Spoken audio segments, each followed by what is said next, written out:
अस्सलाम वालेकुम नाज़रीन, प्रोग्राम फोकस ऑन न्यूज़ के साथ मैं हूं आपका मेज़बान कुंवर अदील। आज के प्रोग्राम में नाज़रीन हम बात करेंगे वज़ीर-ए-आज़म की सेहत के हवाले से जो खबरें गर्दिश कर रही हैं और साथ साथ जो प्रोपेगेंडा सुनने को मिल रहा है कि वज़ीर-ए-आज़म पनामा तनाज़े पर राह फ़रार इख्तियार करते हुए लंदन में मौजूद हैं। इन तमाम की हकीकत भी जानेंगे आज के प्रोग्राम में और साथ साथ एक इम्पॉर्टेंट इशू कि तारीख़ में पहली मरतबा इक़्तिसादी काउंसिल की सदारत के हवाले से वीडियो लिंक के ज़रिए खिताब किया गया और इसके साथ साथ ये जानने की भी कोशिश करेंगे कि क्या पाकिस्तान के कानून में इस बात की गुंजाइश मौजूद है कि वज़ीर-ए-आज़म की गैर मौजूदगी में एक वज़ीर को वज़ीर-ए-आज़म के इख्तियारात तफ़वीज़ कर दिए जाएँ। इन तमाम तर पॉइंट्स का अहाता करेंगे आज की डिस्कशन में और सबसे आखिर में हम बात करेंगे पनामा लीक से तनाज़े के हवाले से कि हुकूमत और अपोजिशन के दरमियान पनामा लीक तनाज़े पर जो डेड लॉक मौजूद है ये मुस्तकबिल में कितनी संजीदा सूरत इख्तियार कर सकते हैं और उसके माजी पाकिस्तान की सियासत पर इसके क्या असरात मरतब होंगे। गुफ्तगू के आगाज़ से कबल मैं अपने मेहमानों का आपसे तारुफ़ करवाते चलूँ। रहनुमा PTI हमारे साथ मौजूद है आफ्ताब जहांगीर सर, बहुत शुक्रिया में ज्वाइन करने के लिए, और पाकिस्तान पीपल्स पार्टी के सरदार नज़ाकत हुसैन भी हमारे साथ मौजूद हैं। गुफ्तगू का आगाज़ PTI के रहनुमा आफ्ताब जहांगीर हम आपसे करेंगे। वज़ीर-ए-आज़म एक तरफ तो सेहत के हवाले से काफ़ी खबरें गर्दिश कर रही हैं, लेकिन आज हमने देखा कि जिस तरह उन्होंने वीडियो लिंक के ज़रिए खिताब किया काफ़ी हशाश बशाश नज़र आ रहे थे वज़ीर-ए-आज़म साहब। बहुत शुक्रिया आदिल भाई, आपने हमें अपने प्रोग्राम में दावत दी। पहले तो मैं दुआगो हूँ वज़ीर-ए-आज़म के लिए, उनकी सेहत के लिए जी, कि अल्लाह ताला उनको जल्द सेहत अता फरमाए और वो पाकिस्तान तशरीफ़ लाएँ। और दूसरी जो बात आपने कही कि जी वो बड़े हशाश बशाश नज़र आ रहे थे, मीडिया से उन्होंने बात की जी जी जी, आज उन्होंने अपनी इक़्तिसादी राब्ता कमेटी से भी और कैबिनेट के लोगों से भी मुखातिब हुए। असल में उनको सबसे अच्छी बात जो ये लग रही है, जो उनकी बशाशत का वजह है कि वो सेफ़ हैंड में हैं। वो ये समझते हैं कि इंग्लैंड के हॉस्पिटल में बेहतरीन इलाज होगा, बेहतरीन डॉक्टर होंगे, उनके लिए कोई परेशानी का बायस नहीं है। और अगर वो होते पाकिस्तान में, जना अस्पताल या सिविल हॉस्पिटल की लाइन में लगना पड़ता और 2-2 महीने और 3-3 महीने का टाइम लेना पड़ता जी, तो फिर मैं उनकी बशाशत को देखता। उन्हें उस विषय में उस पाकिस्तानी आम पाकिस्तानी की तकलीफ़ का एहसास होता।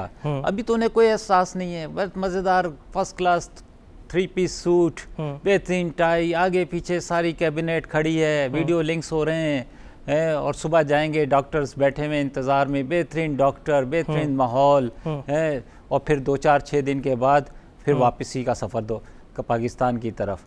तो ये उनकी बशाशत की वजह है कि वो अपने आप को बड़े महफूज हाथों में समझते हैं। लेकिन मैं ये समझता हूँ कि सबसे मजबूत और महफूज हाथ और जो जिसके इख्तियार में सब कुछ है वो अल्लाह की ज़ात है। अगर उनकी ज़िम्मेदारी बनती थी इस मुल्क के सरबराह होने के नाते, इस मुल्क के बड़े होने के नाते, कि अपना इलाज इस मुल्क में कराते, यहाँ पर वो सहूलतें मुहैसर करते अपने लिए भी और आम पब्लिक के लिए भी, कि किसी को बाहर जाने की ज़रूरत पेश ना आए। गरीब आदमी तो बाहर जा नहीं सकता।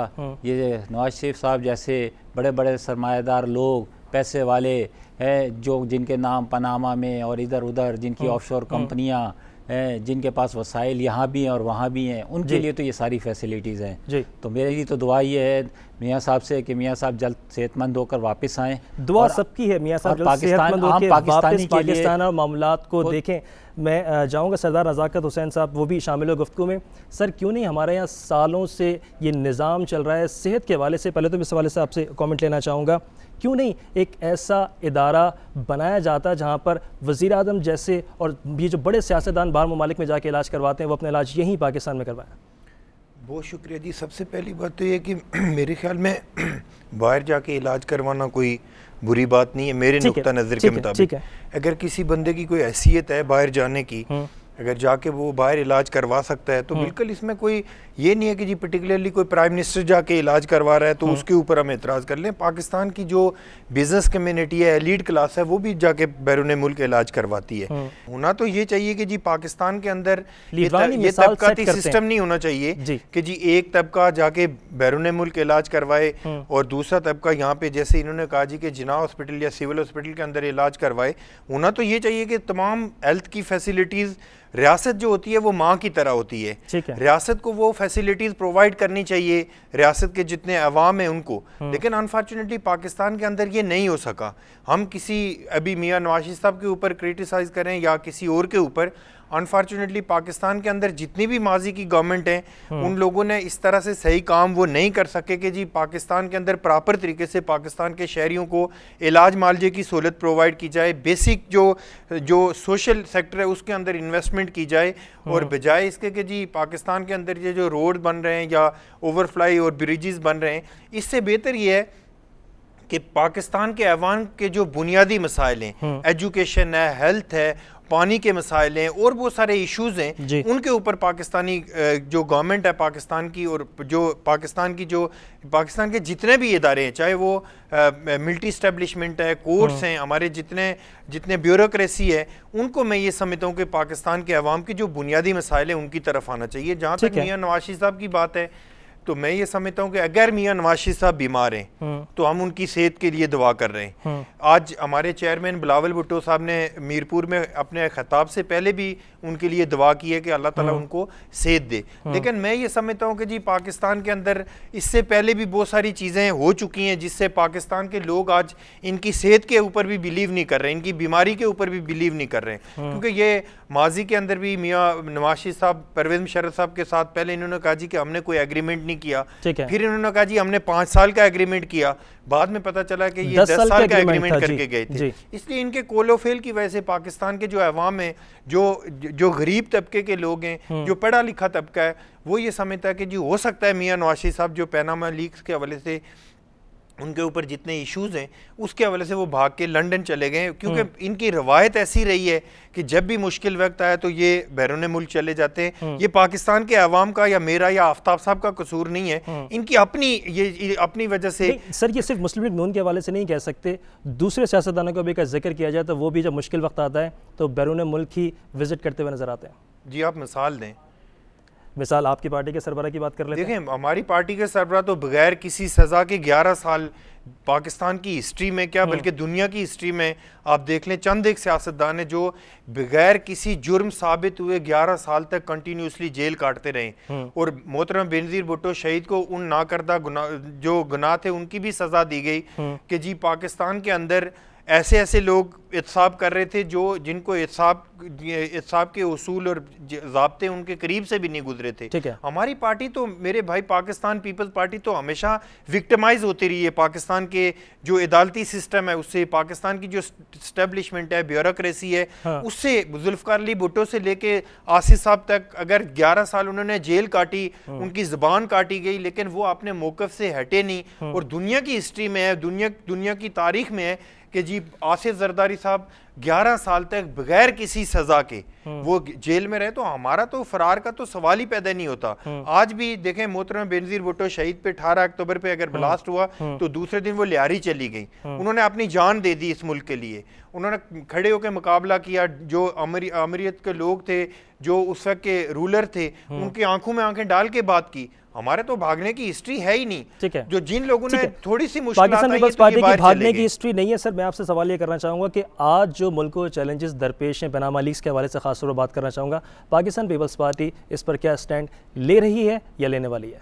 देखिए हमारा जैसे हमारी पार्टी का जो पार्लियामेंट्री कमेटी बनी है इमरान खान साहब और बाकी अपोजिशन जमातों के साथ मिलके, बेसिकली जो TORs हैं उनके हवाले से मैं ये समझता हूँ कि जी गवर्नमेंट ऑफ पाकिस्तान को ये चीज़ माननी चाहिए कि जो एहतसाब उनकी मर्जी से नहीं हो सकता। जजेस और वो ये माजी का हिस्सा बन चुका है कि वो अपना जज बिठाते थे। अब जैसे इमरान खान साहब कहते रहते कि जी वो अपना अंपायर खड़ा करके वो क्रिकेट खेलते थे, अब ये इस तरह होगा नहीं। पाकिस्तान के लोग अवेयर हो चुके हैं और पाकिस्तान की जो सियासी जमातें गो के हमारा और तहरीक इंसाफ के नजरियाती इख्तलाफात है, इनके बहुत सारी चीज़ों से हमारे इख्तलाफात रहे। जब ये इस्लामाबाद धरने के अंदर बैठे तो हम इनके सारे मुतालबात को मानते थे कि इनके सारे मुतालबात दुरुस्त हैं, मासिवाए ज़बरदस्ती इस्तीफ़ा लेने के। हम आज भी समझते हैं कि जी गवर्नमेंट ऑफ पाकिस्तान को अपने आप को उस जुडिशल कमीशन के हवाले करना चाहिए और उसमें कोई टर्म एंड कंडीशन उन्होंने अपनी तरह से नहीं होनी चाहिए कि जी हमारे TORs ये हैं और इसके ऊपर गवर्नमेंट को जजेस को फैसला करना चाहिए। बल्कि जो पार्लियामेंट्री कमेटी बनी है, जो अपोजिशन है, अपोजिशन की सारी जमातें उसके अंदर, कोई पीपल्स पार्टी नहीं है, और हमारा क्लियर मौकफ है जो अपोजिशन का मौकफ है, और गवर्नमेंट ऑफ पाकिस्तान को उस चैलेंज को कबूल करना चाहिए। और अगर हम ये समझते हैं कि नवाज शरीफ साहब अगर इस हिसाब से गुजर जाते हैं, अगर वो ये समझते हैं कि जी मैंने कुछ नहीं किया हुआ, पैनामा लीक्स के अंदर कोई करप्शन का पैसा नहीं है, उनके हलाल की कमाई है, जैसे उनके बेटे बैठ के कहते हैं कि जी अल्हम्दुलिल्लाह ये सारी हमारी अपनी दौलत है और हमने मेहनत से कमाई है, तो ये अगर प्रूफ हो जाता है तो मैं समझता हूँ कि पाकिस्तान के अवाम को भी इसको तस्लीम करना चाहिए, और मियां नवाज शरीफ साहब को ना कि सिर्फ 2018 अच्छा सर, मैकेनिज्म के हवाले से बात कर रहे थे। वज़ीर आज़म नवाज शरीफ इस वक्त मुल्क में मौजूद नहीं है, अहम इशू तनाज़ा चल रहा है पनामा लीक्स के हवाले से, बजट भी आने वाला है, इक़्तिसादी काउंसिल का इजलास आज वीडियो लिंक के ज़रिए वो चेयर करते हैं वज़ीर आज़म नवाज शरीफ। मेरा सवाल आपसे है आफ्ताब जहांगीर साहब, आप नहीं समझते कि इन तमाम तर मामलात, इन अहम इशूज़ पर वज़ीर आज़म को इस वक्त मुल्क में मौजूद होना चाहिए था, क्योंकि इमरान खान ये बयान दे चुके हैं कि इस तरह जमहूरी मामलात नहीं चल सकते, इंतज़ामात इस तरह जमहूरी मुल्कों में नहीं चला करते। ये बड़ा अच्छा वक्त था मियाँ साहब के लिए कि उनको सेहत का एक इशू खड़ा हो गया, तो वो वक्ती तौर पे अपने आप को अलग करते, उमूर से, हुकूमती उमूर से, रियासती उमूर से अलग करके किसी एक शख्स को अपनी ही पार्टी के अंदर से और ये ज़िम्मेदारी देते, और उस दौरान में ये बजट का सारा सिलसिला और जितने भी दूसरे हुकूमती मामलात हैं वो, और ये पनामा लीक्स जी, कि ये सारी चीज़ों से वो गुज़रते और अपने आप को क्लीन और नीट कर कर वो वापस आ जाते, और फिर दोबारा जो है जैसे सरदार साहब ने कहा दोबारा आके बैठते और दोबारा आके अपनी हुकूमत को संभालते हैं। तो मेरे ख्याल में तो किसी को कोई एतराज़ नहीं होना चाहिए था।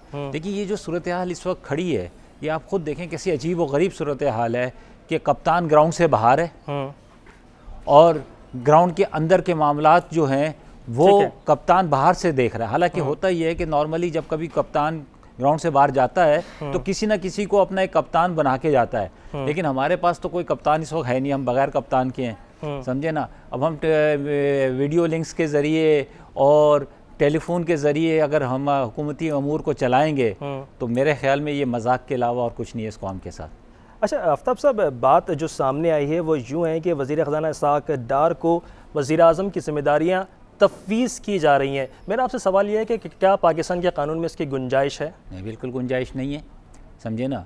तो लेकिन ये है कि जब अगर उन्हें इसहाक़ डार साहब पर इतना ही एतमाद है तो उनको कुछ अरसे की रुख्सत ले लें, 2-3 महीने की, प्रॉपर तरीके अपना ट्रीटमेंट करवा के, इलाज करवा के, सेहतमंद होकर और सारे मसाइल से निकल कर वापस आ जाएं। और डार साहब तो उनके घर के अपने आदमी हैं, उनके समधी हैं, समझे ना, तो उनसे उनको खौफ भी नहीं है कि वो आने के बाद उनके लिए रास्ते बंद कर देंगे। एक अच्छा मौका था वज़ीर आज़म के पास, अगर उनकी सेहत इस वक्त इजाज़त नहीं देती कि मामलात हुकूमत के देख सकें तो उनको चाहिए था कि वो ख़ुद को अलग करके और इन तमाम तर मामलात से साफ़ और शफाफ तहक़ीक़ात होने तक का इंतज़ार करते।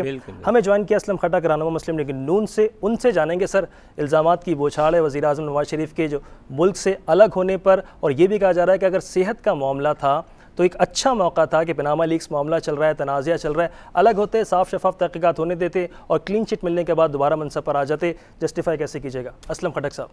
बहुत शुक्रिया। देखें जी,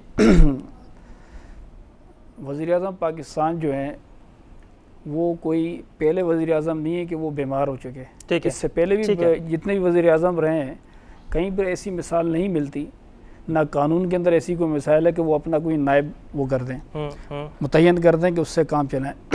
जो हमारी पार्टी की जो अपना काबीना जो मीटिंग है उसके अंदर ये बात सामने आई है कि जो भी असल में अभी जो वक्फा है एक हफ्ते का, उसके अंदर जब मियाँ साहब जो है अपना सेहत रूबा हो जाएं, वो पाकिस्तान में आके अपने जो हैं तमाम जो हैं उमूर को चलाएंगे। और जो मामलात असल में जैसे पनामा लीग के हवाले से 2 महीने से नहीं आवाम सुन के कान पक चुके हैं आवाम के, उसके हवाले से तो असल में चौथा इजलास आज था जिसमें वो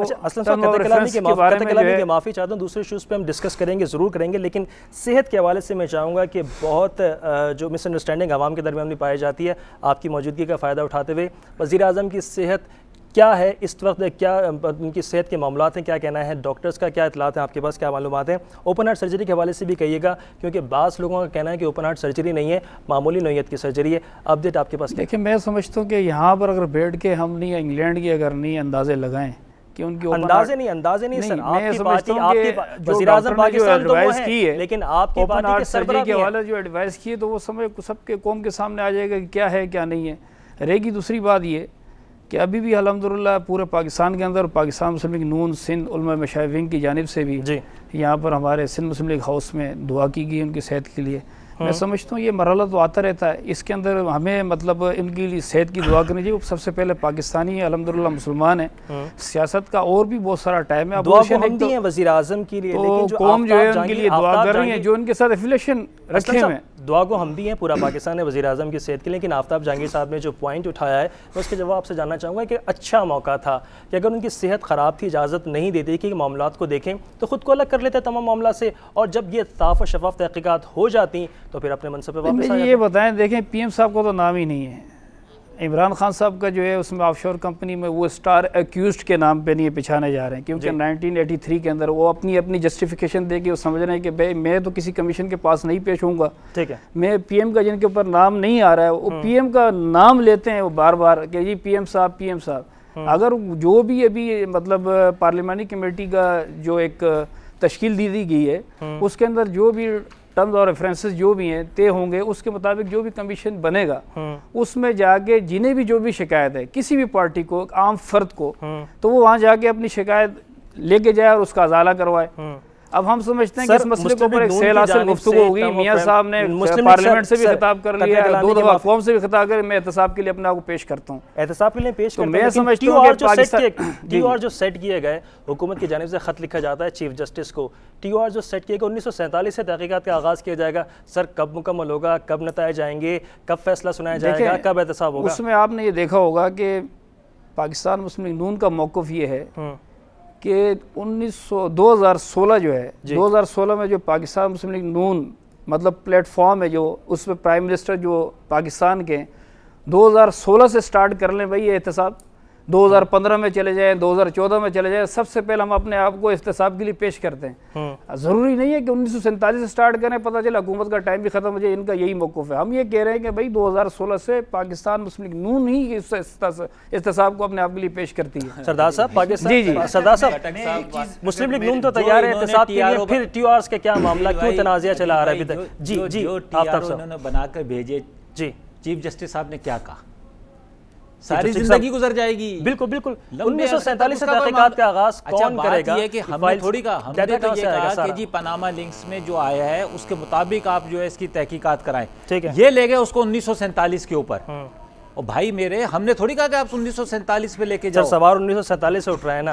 बात ये है जी कि जो कर्जे राइट ऑफ, मैं तो कहता हूं कर्जे राइट ऑफ से कर लें, लेकिन पहले जहां पर करप्शन है, खटक साहब पहले जो है जो पहले गवर्नमेंट ऑफ पाकिस्तान जो है मौजूदा वो बात कर रही है, मगर मैं ये कहता हूं खटक साहब पहले इस वक्त के मौजूदा हालात को निपटालें, मौजूदा पनामा लिंक्स को फारिग करें और उसके बाद 1947 पे चले जाएं। सरदार साहब आप क्या कमेंट करेंगे? सरदार साहब क्या कमेंट करेंगे? जी दोनों पार्टिसिपेंट ये कह रहे हैं कि जी प्राइम मिनिस्टर, ज़ाहिर है प्राइम मिनिस्टर को डेफिनेटली किसी मिनिस्टर को इख्तियारात देने पड़ते हैं रियासत को चलाने के लिए, और ये आइन के अंदर मौजूद है कि प्राइम मिनिस्टर का मैंडेट है वो जिस मिनिस्टर को वो अलाउ करे वो जाके काम कर सकता है, ठीक है, प्राइम मिनिस्टर के हवाले से। पहली बात ये मैं क्लियर कर, देखें बात ये यार आप अपनी बारी पे बात करें ना, अपनी पहले मेरी बात सुन यार, आप या तो फिर आप दोनों बात कर लें या मुझे बात करने दें। आप अपनी बात मुकम्मल कीजिए, हम उनका प्राइम मिनिस्टर को इख्तियार है कि प्राइम मिनिस्टर जिसको मर्जी बोल दे, ठीक है ठीक है, आप मुकम्मल कीजिए अपनी बात। मैं ये कह रहा हूँ कि देखें ज़ियाउल हक साहब की गवर्नमेंट थी तो उसमें 1600 कमेटियां काम कर रही थी, ठीक है, तो किसी साफी ने मेंशन किया कि जी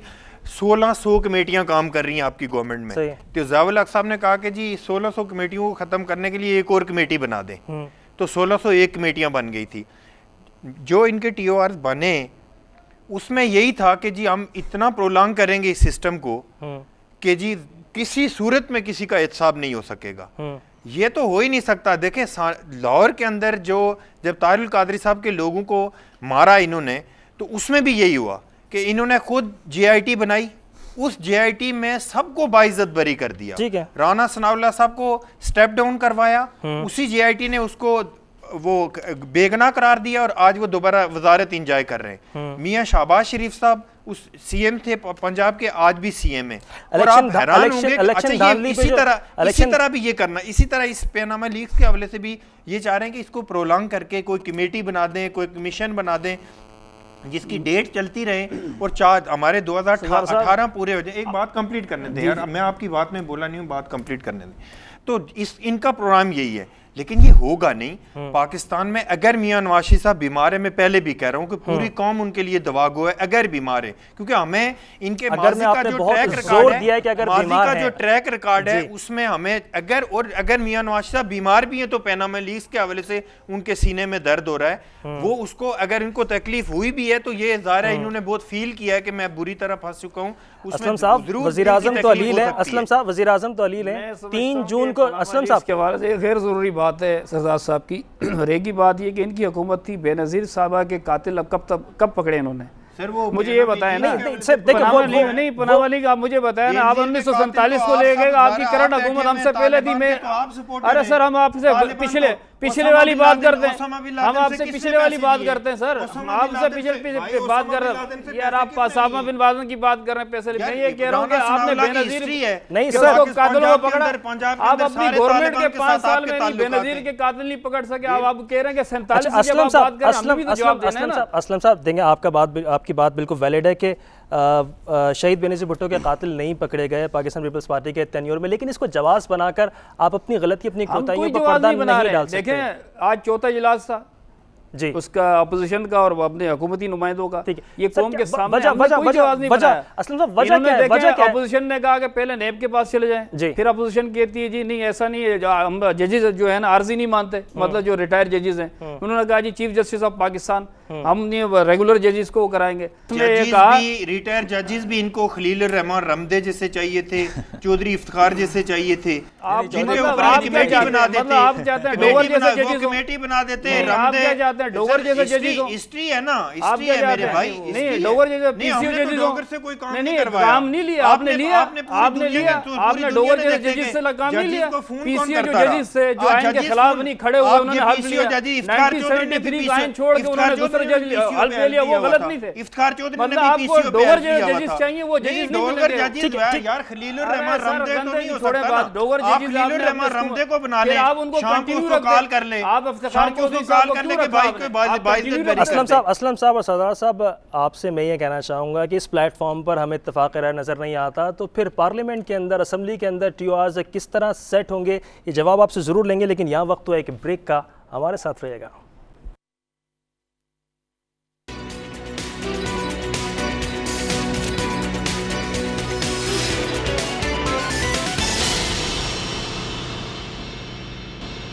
न्यूज़ में आपको एक दफ़ा फिर खुशामदीद कहेंगे। हम बात करें वज़ीर आज़म की सेहत के हवाले से, पैनामा लीक्स तनाज़े के हवाले से इक़्तिसादी काउंसिल का इजलास आज वीडियो लिंक के ज़रिए वज़ीर आज़म ने सदारत की, उस पर भी बातचीत का सिलसिला जारी है। हमारे साथ तो मौजूद दफ़ा फिर आपका तारुफ़ करवा दें हमारे मेहमानों से। PTI से हमें ज्वाइन किया आफ्ताब जहांगीर साहब, सरदार रज़ाकत हुसैन पाकिस्तान पीपल्स पार्टी के रहनुमा, असलम खटक मुस्लिम लीग नून की नुमाइंदगी कर रहे हैं। सर ब्रेक पर जाने से पहले हम बात कर रहे थे कि वज़ीर आज़म हाउस के तर्जुमान का यह कहना है कि वज़ीर आज़म की गैर मौजूदगी में सरकारी मामलात सीनियर वफाकी वज़ीर इसाक डार साहब देखेंगे। आप समझते हैं कि पाकिस्तान के कानून में इसकी गुंजाइश है? सर सवाल जवाब चाहूँगा असलम खटक साहब आपसे। देखिए बात ये है कि प्राइम मिनिस्टर की एडवाइस पर जी वो कोई भी मिनिस्टर हो, चाहे वो इसाक डार साहब हो, चौधरी निसार साहब हो, ख्वाजा आसिफ साहब हो, या कोई भी मिनिस्टर हो, उसकी मतलब काम के अमूर को वो देख सकते हैं। ठीक है, आइन के अंदर ये गुंजाइश नहीं है जो हमने मतलब अखबारात में भी ये मुताला कर रहे हैं, देख रहे होते हैं कि कोई नहीं नया ले आए या नया मतलब वज़ीर आज़म ले आए या स्टेप डाउन कर लें या फलां कर लें। अब ख्वाहिशात अगर अपोजिशन की यही रहेंगी कि भाई स्टेप डाउन कर लें, नहीं मैं देखें इन हाउस तब्दीली देखें, ऐसे कोई सिचुएशन नहीं है बुरानी कैफियत पाकिस्तान के अंदर। इंसान है, इंसान बीमार भी हो सकता है, ये नहीं है कि पूरे 5 साल में प्राइम मिनिस्टर बीमार नहीं हो सकेगा। बीमारी एक इशू है, इस मुल्क में इशुओं का अंबार है, उस इशुओं का अंबार का मंबा जो है वो वज़ीर आज़म मियाँ नवाज शरीफ साहब हैं। ठीक है, सबसे पहले उन पर करप्शन के चार्जेस, मतलब आफ्ताब साहब आप वज़ीर आज़म को मतलब इश्यूज का मंबा कह रहे हैं? बिल्कुल बिल्कुल, बीमारी उनके साथ, पनामा लीक्स उनके साथ। देखिए मैं एक बात बता रहा हूँ, आम आदमी के लिए, आम वर्कर के बीमारी में जाने बल्ला है, इस पर बात नहीं करते। अदिल भाई, आम वर्कर के लिए कभी मुस्लिम लीग, असलम साहब मैं चाहूंगा कि आफ्ताब साहब की बात मुकम्मल हो जाए। जाके उनकी तीमारदारी की हमने तो पूरी कौम दुआ को वज़ीर आज़म के लिए। आफ्ताब साहब नहीं, हमने वो नहीं, बीमारी, हमारी बीमारी और इनकी बीमारी में जमीन आसमान का फर्क है। देखें सर, इनकी बीमारी के अंदर अगर लग गया है, इनकी बीमारी के अंदर अगर लग गया है। आफ्ताब साहब की बात पूरी, आफ्ताब साहब की बात पूरी होने तो फिर आपके कमेंट भी लेते हैं। डॉक्टर भी यही नहीं, हम तो नहीं बने सर, हम थोड़ी बने। अगर लग गया तो अगर अभी आपके सामने सरदार साहब ने भी अगर के ऊपर कितना जोर दिया, और आप खुद कह रहे हैं कि लोगों के दिलों में भी और लोगों के दिमागों में भी कंफ्यूजन है। और अभी जो असलम साहब ऑप्शन तो अच्छा है, असलम साहब ऑप्शन तो अच्छा है कि अगर अच्छा अदिल भाई, अभी आप मुझको एक बात बताएं, 3 हुकूमत आप अपनी ईमानदारी के साथ बताएं कि जिस वक्त अभी आपने लाइव देखा नवाज शरीफ को, वो बीमार नजर आ रहे थे 2013-2016 का, तीनों असल में टिनोर के अंदर आप देख लें, हमारा एक भी मेगा करप्शन कोई साबित हुई हो। कमाल है यार, खुदा को मानो, सामने नहीं आया करप्शन का। असलम साहब पहले आफ्ताब इंडिकेटर्स जो है वो बता रहे हैं मैशियत आपकी जो है ना बिल्कुल नहीं है, ट्रैक पे आ चुकी है। खुदा को मानो यार, ठीक है असलम साहब आपकी बात मुकम्मल करेंगे, असलम साहब आपकी बात मुकम्मल सुनेंगे। आम पाकिस्तानी कर्जे के अंदर डूबता चला जा रहा है और आप कह रहे हैं जी आफ्ताब साहब एक भी मेगा करप्शन का केस सामने नहीं आया। कहना असलम खटक साहब का कमेंट क्या किया, अभी जवाब लेने दीजिए। जेएलएम के अंदर पुल इफ्तिताह होने से पहले ही गिर गया। सरदार साहब क्या कहिएगा? अच्छा, पहली बात तो ये कि यार इन दोनों पार्टिसिपेंट से मैं रिक्वेस्ट करता हूँ, देखिए हम अवाम हमें देख रही हैं, जी जी, एक अपनी अपनी बारी पे बात कर लें, जो भी बात करनी है। ठीक है, बिल्कुल सही है, बिल्कुल सही। लेकिन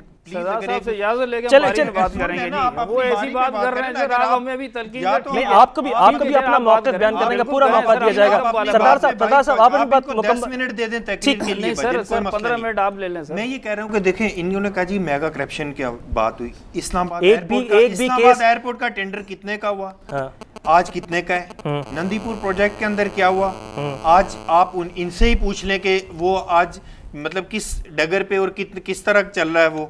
दूसरी बात, जहाँ पे पनामा लीक्स के हवाले से बात है, गवर्नमेंट ऑफ पाकिस्तान की, हमने जो हमारा और पीटीआई का एक ही मौक़िफ़ था कि वज़ीर आज़म पाकिस्तान स्टेप डाउन करे। ठीक है, जब हमारी 7 जमाती अपोजिशन का इजलास हुआ तो हमारे चेयरमैन ने खड़े होकर कहा जी कि वज़ीर आज़म इस्तीफा दें और घर चले जाएं। लेकिन हमने एक 7 जमाती जो है वो इजलास हुआ, उसके अंदर जो 2 जमातों का मौक़िफ़ ये था कि वज़ीर आज़म पाकिस्तान को पहले इसको ट्राई वो होना चाहिए, एक मिशन बने, और अगर इनके ऊपर साबित हो जाता है कि जिन्होंने मनी लॉन्ड्रिंग की और या करप्शन की है तो उसके बाद ये इनसे सरदार साहब एक ऑपोजिशन सरदार साहब कदा कलामी के माफ़ी चाहता हूँ, अपोजिशन के रवैये के हवाले से मैं आपसे सवाल करना चाहता हूँ। पनामा लीक से एक अहम मामला है, एक तनाज़ा है, पूरी कौम की, पूरी अवाम की निगाहें इस मामले पर लगी हुई हैं। हम देखते हैं कि वज़ीर आज़म पनामा लीक्स मामले के बाद 2 दफ़ा कौम से खिताब करते हैं, फिर सेनेट में आके भी खिताब करते हैं। उस मौके पर क्यों नहीं कायदे में इख्तिलाफ की जानिब से सेनेट के फोरम को यूज़ करते हुए बात की जाती? ना पीटीआई के चेयरमैन, उन्होंने भी सेनेट के इजलास में बात नहीं की, कौमी असम्बली के इजलास से बात नहीं की, इजलास खत्म होने के बाद बात की, वॉकआउट कर लिया, जबकि पूरी कौम की निगाहें वहाँ पर लगी हुई थी। वहाँ पे पार्लियामेंट में बात उन्होंने की है लेकिन बात करने नहीं दी गई है, ये भी आप पूछ रहे हैं। और पाकिस्तान पीटीवी न्यूज़ सिर्फ गवर्नमेंट की चीजें दिखाता है, अपोजिशन के या इमरान खान साहब के या खुर्शीद शाह साहब की कोई चीज नहीं दिखाता। साहब कुछ कहना चाह रहे हैं जी? मैं ये कहता हूँ कि देखें जी, ये पीटीवी के चैनल के पीछे छुप के जो है ना अपनी नालायकी ना शो करें। 600 चैनल जो है आज़ाद मीडिया वहाँ पर पूरा लगा हुआ था, फोकस किया हुआ था। असल में सरदार अयाज सादिक साहब ने कहा जी इमरान खान साहब, तो इमरान खान साहब ने बात तक गवारा नहीं की और वॉकआउट करके चले गए। जहाँ तक मनी लॉन्ड्रिंग की बात है, वो तो पहले प्रूफ हो चुका है। जो मौजूदा इसाक डार साहब है, उन्होंने अदालत के अंदर एफिडेविट दिया हुआ है कि मैंने मियां नवाज शरीफ के लिए मनी लॉन्ड्रिंग की है, अदालत के अंदर। वो तो पहले ही प्रूव हो चुका है कि मनी लॉन्ड्रिंग तो ये कर चुके हैं। ठीक है, अदालत में जमा करवाया, इससे इनकार नहीं किया जा सकता। प्रोग्राम हो गया सरदार साहब का यही बात कर रहे हैं। हमने कहा कि ये अदलिया आजाद है, आप वहाँ पर जाके इस चीज के ऊपर जो है डार साहब ने खुद कहा कि जी मैं प्रेशर में मैंने बयान दिया है, इसाक डार साहब मुजरिम है ना उन्होंने, या प्राइम मिनिस्टर साहब मुजरिम है। आपको किसने हथकड़ियां लगाई हुई कि भाई आप नहीं जाते, आप कमीशन के पीछे छुपना चाहते हैं, आप टीआरओ के पीछे छुपना चाहते हैं। बात ये है कि देखें अपोजिशन जो है डी ट्रैक नहीं कर सकती। देखें डी ट्रैक, देखें जो मेगा जो मुझे ये बताएं कि इनका टेन्योर था, मुझे बताएं कि असल में ये जो अपना शिप के ज़रिए जो है नहीं एक पावर प्रोजेक्ट आया जनरेशन के हवाले से, उस पर कितनी करप्शन थी। आप ये देखें कि आज यहाँ से अगर आप स्टार्ट करें, सराबकोट से स्टार्ट करें और सराबकोट से स्टार्ट करें सादिकाबाद तक, मुझे बताया जहाँ बॉर्डर है सिंध का, एक रोड ये नहीं बना सके अपना नहीं 7 साल दौर के अंदर, अपने 5 साल दौर ही, आज दूसरा 7 साल है। कौम नहीं है मतलब जो है असल में खड्डों के अंदर ये बात कर रही है। करप्शन नहीं, करप्शन आप पनामा लीज के बाद से आप बात कर रहे हैं, आप अपनी कारकर्दगी के बताएं। हमने तो यहाँ कराची में ग्रीन बस सर्विस दे दी, ये इनको कबूल नहीं हो रही। हमें जो मेगा प्रोजेक्ट दिए हमने, यहाँ पर जो है अपना कैनप के अंदर 2 मेगा प्रोजेक्ट दिए, 11,000 पावर जनरेशन हो रही है। K4 का मंसूबा है, लियारी इनको असल में वोट देता था, लियारी को ये पानी आज तक नहीं दे सके। K4 का मंसूबा हमने असल में यहाँ से इस वक्त जो कौम की नस्लें लगी हुई पनामा लीग से तनाज़े के ऊपर लगी हुई हैं, इस हवाले से कौम आपसे जानना चाहती है, सुनना चाहती है, मुस्लिम लीग नून का मौक़िफ़ जानना चाहती है आपसे। मुस्लिम लीग देखें नून का मौक़िफ़ बिल्कुल प्राइम मिनिस्टर साहब ने 2 दफा पेश किया, अच्छा जो असल में अपोजिशन की ख्वाहिशात थी कि जी ये असल में टीआरएस को हमारे मुताबिकत बनाए, उस पे 4 इजलास हो गए। अब जो तरतीब बनेगी, जो कमीशन बनेगा, जो बनेगा उसके ऊपर हो जाएगा। ये कहते हैं कि इन्होंने टीओआर बना के भेजे, तो इनके टीओआर ये थे कि जी 1947 से लेके वो हिसाब शुरू किया जाए, वही जो मैंने आपको पहले 2016 से रिवर्स हो जाए, 2016 से सीले हो जाए सर। इनसे 1 to 1 करने पहले सरदार साहब की बात मुकम्मल होने दे, फिर आपका मौक़िफ़ भी जान लेंगे। आफ्ताब साहब आपसे भी बात करते हैं जी। ये इसको प्रोलॉन्ग करना चाह रहे थे कि जी पनामा लीक्स के ऊपर इतना वो कि 1947 से लेके 2016 तक का ट्रायल हो और इसमें हमारा नंबर पता नहीं 1936 में आएगा, 2036 में आएगा, ये कब तक आएगा, ठीक है ना। और चीफ जस्टिस पाकिस्तान जिसके ऊपर ये भी बिलीव करते हैं, हम भी बिलीव करते हैं, उनका स्टेटमेंट उठा के देख लें। गवर्नमेंट ऑफ पाकिस्तान को ये चाहिए था, देखें अगर संजीदगी का मुजाहरा करना है, अगर कौम को आगे लेके जाना है, मसाइल हल करने हैं पाकिस्तान के, तो फिर इनको डेफिनेटली अपोजिशन के साथ बैठ के डायलॉग करके इस चीज़ को आगे लेके जाना पड़ेगा। कि बाकी जहां तक प्राइम मिनिस्टर के इस्तीफे की बात है, तो मियां नवाज शरीफ साहब खुद कोर्ट के अंदर काला कोट पहन के कोर्ट के अंदर चले गए थे। डायलॉग जारी है पार्लिमानी कमेटी के हवाले से जो टीआरओ कमेटी बनाई गई। आफ्ताब जहांगीर साहब अभी तक किसी नतीजे खेज मामले पर नहीं पहुंचे अपोजिशन और हुकूमत के अरकान। वो पहुंचेंगे भी नहीं ना, वजह क्या है? उसकी वजह ये है कि संजीदगी नहीं है। संजीदगी कहाँ नजर नहीं आती है आपको? ज्यादा साथ मौजूद है, वो कह रहे हैं नहीं ज्यादा संजीदगी। देखिए 2 दफा क्या पेश किया है यार, वो नवाज शरीफ साहब ने तो अपने खानदान की अमारात की पुल बांधे और दूसरे भाई ने अपने बाप की गुर्बत के पुल बांधे। क्या मेरी तो समझ में नहीं आ रहा। वो भाई बात ये सिंपल सी बात है कि आप ये प्रूफ कर दो कि जी ये पैसा आया कहाँ से, गया कैसे है। ऑफशोर कंपनी बनाने में किसी को कोई एतराज नहीं है, आप जो मर्जी करो, लेकिन गया कैसे? कंपनी का जब नाम है इमरान खान साहब का 2 महीने पहले पता चल जाएगी ना पैसा आया कहाँ से और गया कैसे, तो सारे मामला हल हो जाते हैं। मतलब अच्छा दूसरी बात ये है कि 2 महीने पहले असलम साहब इनकी बात मुकम्मल होने दो, फिर आपसे भी कमेंट ले लेते हैं। आलम ये है कि एक तरफ तो टीआरओ के लिए बैठे हुए बड़ी मिन्नतें सर जोड़ के बैठे हैं अपोजिशन, और दूसरी तरफ जब बाहर निकलते हैं तो साद रफीक साहब की आपने अंदाज देखा, ठीक है, परवेज़ रशीद साहब का अंदाज देख लें आप, वो संजीदा है ही नहीं। वो चाहते ही नहीं, वो ये चाहते हैं कि आपस में कोई ऐसी मामला उलझे, आपस में बहस मुबाहिसा हो, लड़ाई झगड़ा हो है और ये मामला फिर पेंडिंग में चला जाए। भाई अगर नवाज शरीफ को ये कहना चाहिए था कि जो लोग ये कमेटी के अंदर बैठे हुए हैं ये दोनों तरफ से, चाहे वो अपोजिशन के हों चाहे हुकूमती हों, ये बिल्कुल मीडिया पे नहीं आएंगे, ठीक है, ये बिल्कुल पब्लिक के अंदर नहीं आएंगे। ये इस वक्त तक जब एक फैसला कर लेंगे, 15 दिन का टाइम था टीआरओ बनाने का, ऐसे ही था ना, टीआरओ उसको 15 दिन के अंदर बनाकर और उसको पेश कर दें, बस उसके बाद जो मर्जी करें आप। लेकिन अभी वो निकलते हैं इजलास से और बाहर शुरू हो जाते हैं, निकलते हैं। अच्छा अब मजे की बात ये कि साद रफीक साहब कहते क्या है कि जी इमरान खान ने ऑफशोर कंपनी उस वक्त बनाई जब साद रफीक को नाक पोंछना भी नहीं आती थी, ठीक है बाबा आदम इमरान खान को ऑफशोर कंपनी का कहा जा रहा है। लेकिन आप मुझे एक बात बताएं, और फिर आप कहते हैं कि जी ओ भाई खुदा के लिए अगर तुम्हें नाक पहुंचना नहीं आती थी तो इसका ये मतलब तो नहीं है ना, है हाँ, अगर उसकी ऑफशोर कंपनी गलत है तो उसको पकड़ के बंद कर दो भाई। वो तो पेश कर रहा है ना अपने आप को, वो इमरान खान ने पेश किया कि जी नवाज शरीफ के साथ मुझे भी अपने साथ शामिल कर लो भाई, ठीक है। है, मेरे शौकत खानम को भी शामिल कर लो, मुझे भी शामिल कर लो, मेरे सब। इसमें कौन सी बुराई है यार? जो TORs हैं गवर्नमेंट अपोजिशन की तरफ से, उसमें ये जरूरी नहीं है कि जी सिर्फ प्राइम मिनिस्टर के ऊपर ही फोकस किया जाए। वो ये कह रहे हैं कि जी आप अपोजिशन के जिन लोगों को ट्रायल करना चाहते हैं, जिन लोगों को लेके आना चाहते हैं, इमरान खान साहब को लेके आना चाहते हैं, और जो बिजनेसमैन है हमारी किसी पार्टी को या बिजनेस कम्युनिटी को लेके आना चाहते हैं, तो इसमें कोई एतराज नहीं है। बड़े क्लियर हैं TORs जो अपोजिशन की जानिब से ऑफर किए जा रहे हैं कि अगर अपोजिशन अरकान भी किसी करप्शन में मुलविस है तो वो भी एहतसाब के कटहरे में उनको लाया जा सकता है। फिर क्या कबात है, गवर्नमेंट क्यों नहीं मान रही TORs? सिर्फ PM साहब की ही बात चल रही है मीडिया के ऊपर जी। अगर 300 लोग हैं ना तो 299 लोगों की बात नहीं हो रही। एक एग्जाम्पल तो सेट करनी पड़ेगी, जिसकी जितनी बड़ा मनसब होगा उसकी उतनी ही जिम्मेदारी होगी, उस पर उतनी ही तनकीद की जाएगी। कब इनकारी है हुकूमत, कब इनकारी है? देखें अयाज साहब ने इनकारी नहीं है, लेकिन इकरारी भी नहीं TORs पर जो बात ये है कि देखें इन्होंने ये कहा कि जी वो अपना ख्वाजा साद रफीक साहब आ जाते हैं मीडिया के ऊपर। मुझे ये बताएं कि एतजाज हसन और अपना शाह महमूद कुरैशी साहब मीडिया पे नहीं आते? देखें गवर्नमेंट की वो अपनी बात करते हैं कि हमने ये बनाया बाई दी जो है, मतलब जो है असल में उनके वालिद साहब से करेंगे, सारी बातें करते हैं। आप एक साइड को देख रहे हैं, दूसरी साइड नहीं देख रहे, दोनों आते हैं मीडिया के ऊपर, वो अपने अपने मौकों का इज़हार करते हैं। अगर ये ख्वाहिश भी थी कि इन हाउस नहीं इजलास होना चाहिए तो ये अपोजिशन को सवाल करना चाहिए था पार्लियामेंट के सारे काम अपोजिशन ही करे। नहीं, मुझे ये बताया ना कि आपकी सारी ख्वाहिश ही मतलब हुकूमत आप माने, आप अपनी ख्वाहिशात तो खत्म ही नहीं कर पा रही है यार। खट्टक साहब हुकूमत का मान रही है, हुकूमत तो एंजॉय कर रही है। ये है कि देखें इस तरह नहीं चलेगा, आपको भी अपनी मुल्क को अगर आगे लेके जाना है, आप पनामा लीग को भी आप अपने लेके चलें आगे, जो आपको, क्योंकि पनामा लीग से ही आपने आगे जाना है। मैं आपको एक बात अपने आप को एहतसाब में पेश नहीं करते। बात ये है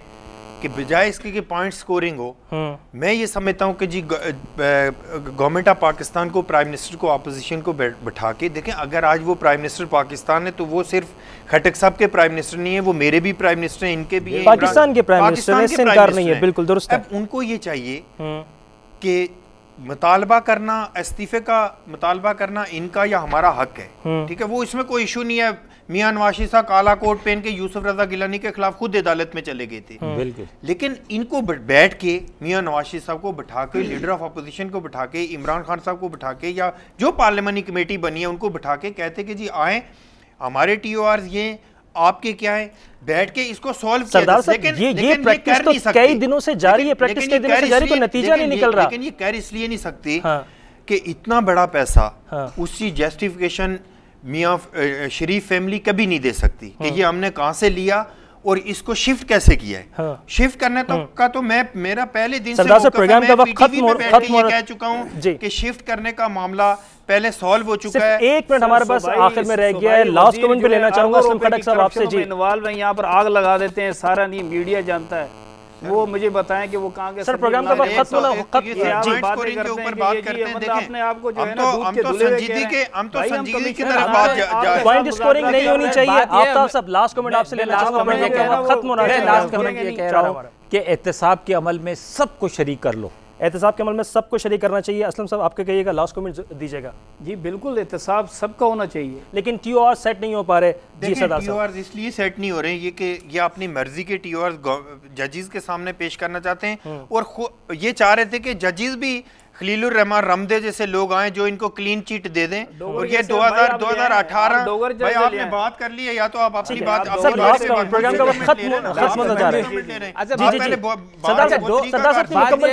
गवर्नमेंट का ये रवैया देखें। मियां नवाज साहब अनफॉर्चुनेटली वो अपने लोगों की वजह से पहले ही मुसीबत में आए, और अब भी आप जैसे लोग और ख्वाजा साद रफीक जैसे लोग और वो चौधरी निसार अली खान जैसे लोग, वही नवाज शरीफ को दुश्मनों की जरूरत ही नहीं है। नवाज शरीफ के अपने दुश्मन है, नवाज शरीफ की अपनी पार्टी दुश्मन है उसकी। ठीक है सर, डिस्कशन के लिए बहुत बहुत शुक्रिया हमें ज्वाइन करने के लिए। असलम खट्टक साहब रहनुमा मुस्लिम लीग नून हमारे साथ मौजूद है, आफ्ताब जहांगीर PTI और सरदार नज़ाकत हुसैन रहनुमा पीपल्स पार्टी। सर बहुत शुक्रिया हमें ज्वाइन करने के लिए इस प्लेटफॉर्म पर। मैं डिस्कस किया आज पनामा लीग्स के तनाज़े के हवाले से वज़ीर आज़म की सेहत और इक़्तिसादी काउंसिल का इजलास जो वीडियो लिंक के जरिए चेयर किया गया, और इसी के साथ ही प्रोग्राम फोकस न्यूज़ से मुझे इजाज़त दीजिए। अपना बहुत ख्याल रखिएगा। अल्लाह हाफ़िज़।